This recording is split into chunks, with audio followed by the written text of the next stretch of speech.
भी मैंने बोला कि जो हमारी जो बॉन्डिंग है, जो हम लोग यहाँ सभी टीचर्स काम कर रहे हैं, हमारी बॉन्डिंग है, हम लोग एक अच्छा बॉन्डिंग होना चाहिए, क्योंकि हम सब एक फैमिली है, डीपीएस फैमिली। तो ये हमारे लिए बहुत इंपॉर्टेंट है कि सबके पास अलग अलग क्वालिटी है ना।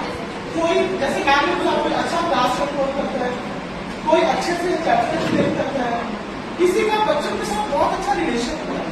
तो हम सबके पास जो अलग अलग क्वालिटी है, तो हम एक दूसरे से हमें सीखना है, तब जाके अच्छा हमारे फैमिली होगा और हम अच्छे से बच्चों का विकास कर पाएंगे। तो मैम का जो पॉइंट है मैंने उसको थोड़ा सा बताया।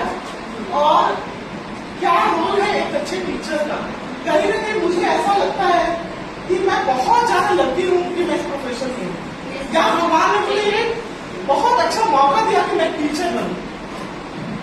और क्योंकि टीचर इस दुनिया में अगर सबसे अच्छा अगर जॉब बोलेंगे तो वो है टीचर, और एक है डॉक्टर।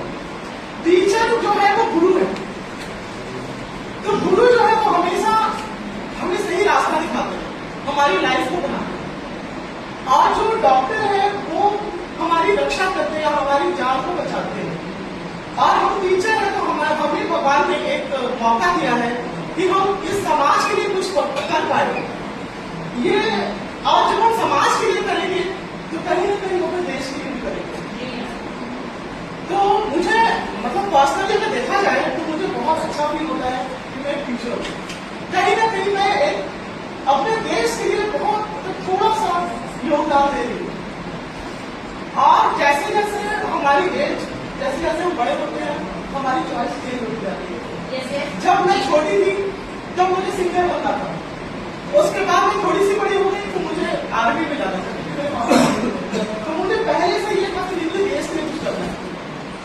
और भगवान फिर हमें टीचर की फील्ड में आए। फिर मैंने रियलाइज किया, नहीं, टीचर होना एक बहुत बड़ी बात है, बहुत हमारे सब पे जिम्मेदारी है। क्योंकि ये जो बच्चे हैं, पेरेंट्स हम पे बहुत विश्वास करके बच्चों को स्कूल में भेजते हैं। तो कहीं ना कहीं हमारी जिम्मेदारी है कि हम पूरा कोशिश करें। कम से कम अगर हम 100% कोशिश करेंगे तो शायद 95 या 90% हम दे पाएंगे। तो मैंने अपने, वैसे तो सब लोग बहुत रोगी हैं और 90 सालों तो बहुत छोटे हैं, लेकिन कहीं ना कहीं जब मुझे ऐसा लगता है अगर मैंने किसी को कुछ पढ़ाया और उसका अच्छा रिजल्ट, अच्छा मार्क्स आया, तो मुझे इतना खुश रहती हूँ मैं अंदर से, मुझे बहुत अच्छा फील होता है। और अगर मेरे सब्जेक्ट में कोई बच्चा नहीं कर पा रहा है तो मुझे पूरा स्ट्रेस हो जाता है कि अरे ये कर नहीं रहा है, अब मैं इसके लिए क्या करूँ। सोएंगे तो भी वही विचार आएगा, क्या करें, कैसे करें, कैसे उसको लाइफ में लाए।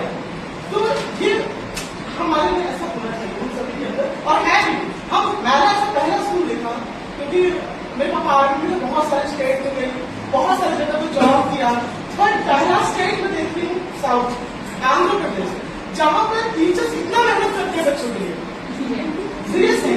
क्योंकि मेरा बेटा इसी स्कूल में पढ़ा है, फ्लोरी में, फर्स्ट क्लास फ्लोरी में। मेरे बेटे को इतना अच्छा मतलब राइटिंग स्पीकिंग में बहुत ज्यादा सेटिस्फाइड हूँ और बहुत ज्यादा खुश हूँ कि मेरा बेटा ये स्कूल में पढ़ता है। किसी भी स्टेट में मैंने नहीं देखा कि इतना टीचर मेहनत करते हैं, मतलब करते हैं, बट यहाँ पे मैंने देखा कि बहुत ज्यादा मेहनत करते। तो ये चीज भी मुझे अच्छा लगता है और कोशिश करती हूँ कि मैं भी ऐसा बनूँ, मैं भी ऐसा करूँ, मैं भी ऐसा सीखूँ, मैं भी कुछ बच्चों के लिए कर पाऊँ। क्योंकि अपने देश के लिए करना मतलब एक देशभक्ति की भावना है अंदर। तो एक श्लोक बोलना चाहूंगी,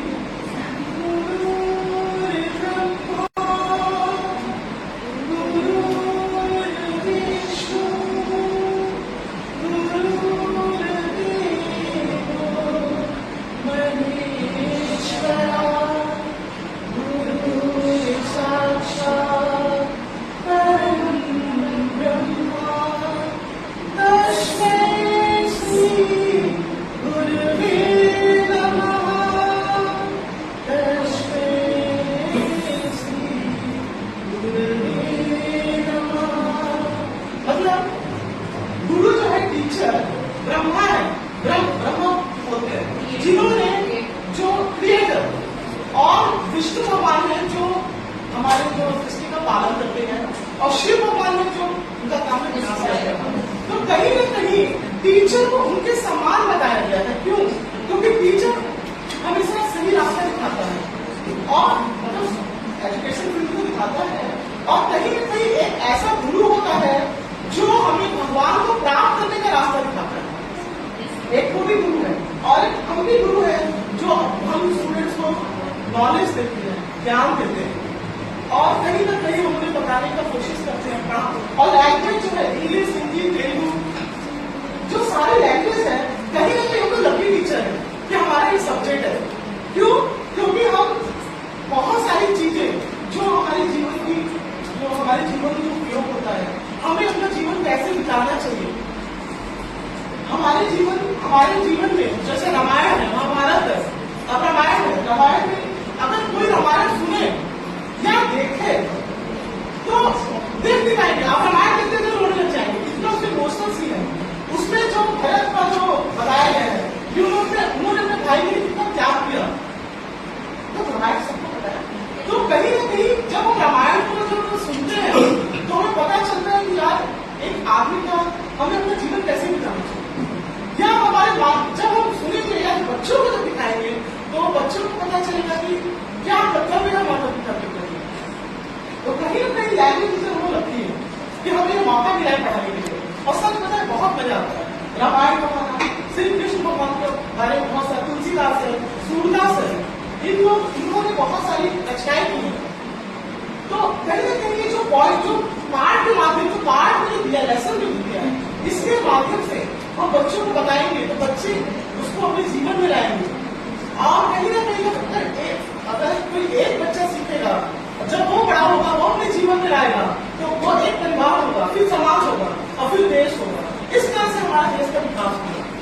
तो कहीं ना कहीं मुझे लगता है हम बहुत लकी है कि हम हिंदी पढ़ा रहे हैं, या कोई तेलुगु पढ़ा रहे हैं, कोई इंग्लिश पढ़ा रहे हैं, तो कहीं ना कहीं बहुत लगती है इस चीज के लिए। आप जैसे एक सुदामा चरित्र एक पाठ है जो मेरा बहुत फेवरेट पाठ है, सुदामा चरित्र, इसके रचना नरोत्तम दास जी है। अब जो सुदामा चरित्र का जो अगर पाठ है ऑलरेडी है, जब आप उसको पढ़ाएंगे तो उस समय उन्होंने फ्रेंडशिप को एक बहुत बड़ा एग्जाम्पल है फ्रेंडशिप का। श्री कृष्ण भगवान बहुत बड़ा है, और मित्र का पहले जो उनकी करीबी थी वो दूर नहीं कर सकते, वो तो फ्रेंड थे ना, दूर कर सकते थे, लेकिन नहीं, सबको अपने कर्मों का फल हम करना है। जो हमने पास्ट में किया, थोड़ा सा आउट हो गया थोड़ा सा आउट हो गया, जो हमने पास्ट में किया है उसका फल हमें अब करना पड़ेगा, और जो हम अभी कर रहे हैं वो हमें अगली जन्म में मिलेगा। तो कहीं ना कहीं मतलब ये एग्जाम्पल देखकर ऐसा लगता है कहीं ना कहीं हमें सीखने को मिलता है कि जब भगवान कृष्ण, भगवान राम इतना कष्ट झेले तो हम क्या, हम कुछ भी नहीं, तो फिर हम भगवान को क्यों सोचते। और उनसे सीखने को मिलता है कि मित्रता कैसी होनी चाहिए, फ्रेंडशिप क्या है। सबसे अच्छा एग्जाम्पल अगर आप पाठ पढ़ेंगे तो पता चलेगा कि मित्रता क्या है। तो उन्होंने बताया है कि वो इतने गरीब थे, बहुत ऊंचे था, किसी दिन खाने को मिल रहा है, किसी दिन खाने को नहीं मिल रहा है। लास्ट में वो श्री कृष्ण भगवान के पास गए, और द्वार पर वहां भी एक सॉन्ग है, एक बहुत अच्छा सॉन्ग है वहां पे। तो जब वहां पे गए हैं तो उनको रोक दिया गया है, और वो जो वहां पे द्वार पर उन्होंने जाकर बताया है कि एक ऐसी स्थिति में एक बूढ़ा आदमी आया है, उसके शरीर में वस्त्र नहीं है, टोपी नहीं है। वहां पर श्री कृष्ण भगवान जब सुने हैं, उनका नाम सुदामा है, वहां पर दौड़ते हुए चले गए हैं, और उन्होंने अपने मित्र को गले लगाकर महल में लेके आए हैं। पैर धोने के पानी नहीं था, उन्होंने इतना रोए हैं कि उनके आंसू जो थे उससे पकाकर पैर धो लिया, और इनडायरेक्टली जो चावल लाए थे वो चावल छुपा रहे थे कि कैसे दूंगे, क्या इतने बड़े आदमी को चावल दूं, छुपा रहे थे। लेकिन वो ही चावल का दाना वो मछली ले लिया उन्होंने, और वही चावल के दाना से वो पूरा एक बहुत बड़े राजा बन गए, पूरा धन संपत्ति उन्होंने दे दिया। तो ये है कृष्ण भगवान, ये है भगवान।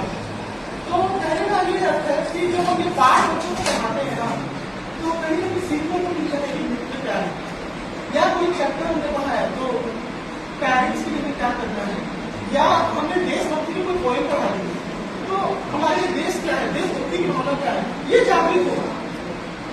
और ये सारा चीज कहीं ना कहीं लड़की है, मुझे ऐसा लगता है कि अच्छा लगता है ऐसा पढ़ा रहे हैं, कहीं ना कहीं ऐसा लगता है कि हम अच्छी चीज बता रहे हैं, तो अच्छा लगता है कि हाँ कुछ बहुत तो नहीं, 1% कर रहे हैं।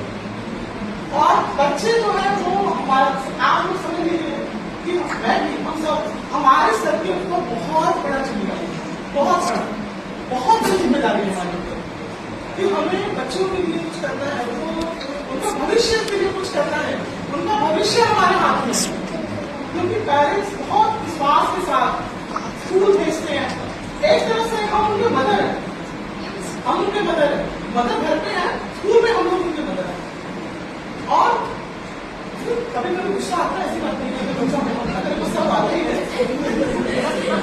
लेकिन क्या है कि जितना हो सके बच्चों से सपोर्ट और बच्चों से बात करना, बच्चों को अपने दोस्त लाना, नहीं डांटना भी है, ऐसे नहीं डांटना नहीं है, फिर उसको सब प्यार से भी बात करेंगे तो बच्चे बॉन्डिंग अच्छी होगी, फिर क्या होगा, बच्चा सब कुछ शेयर करेगा आपसे।